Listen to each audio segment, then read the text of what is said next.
what people do in their bedroom is very important to all of us. The Luciferian sodomite activity that is taking place, that began in the bedroom, has made its way out into the culture, society, broad daylight, the schools, has made its way to the children, etc.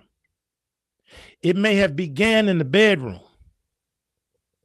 and you all said, well, just keep it to the bedroom. And we knew, many of us knew, that we could not take that attitude of, oh, it's no problem what people do in their bedroom. The perpetrators in the bedroom knew from the beginning what they were doing, the illicit Luciferian sodomite activity that they were participating in the bedroom. They wanted that to spill out into greater society. They wanted that to spill out into public life, because it was very important to them not to just do what they were doing in their bedroom, but it was most important, more important to them to have you accept it. And they thought that the most expeditious means by which they could get you to accept it was to bring it out into the open, to come out of the closet. And now, look at how society has fallen into the sodomite abyss, because you all said, I don't have any problem with what people do in their bedroom, or because you all said things like, I don't have any problem with homosexuality. You can't be a practicing heterosexual and not have any problem with homosexuality.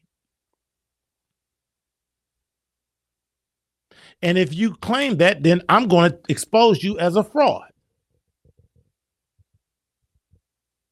And from this sodomite activity is born pedophilia.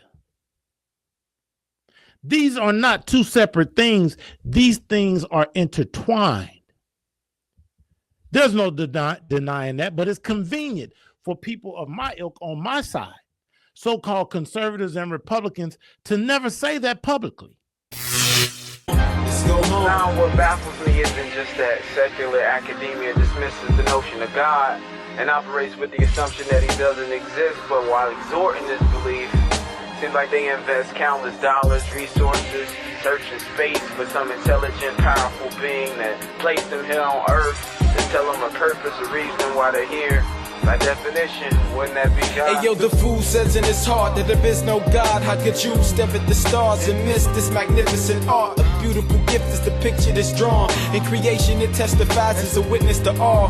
Fire lit in the dark, the designer have you stricken with awe. Yeah, you contend like it's just a facade, just a mirage, a coincidence, a milli that cause a chance. Man, this theory is clearly a fraud, ridiculous, and if we pick it apart, we see it doesn't even out when we consider the odds. So I contend that you didn't evolve and that all men were created in the image of God. You are significant, so let's begin the assault. It's a matter of history and not physics or law, scientific results. This was the litany of men of the cloth who knew the beginning of wisdom was the fear of the Lord. What if I'm wrong and what if you're right?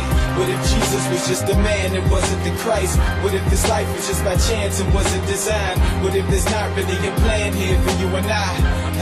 What if I'm right and what if you're wrong? What if there's really a God and he sits on the throne and we're not alone? What if he's trying to make himself known, but we just ignore him? Guess we'll figure it out when we're gone. Let's go home.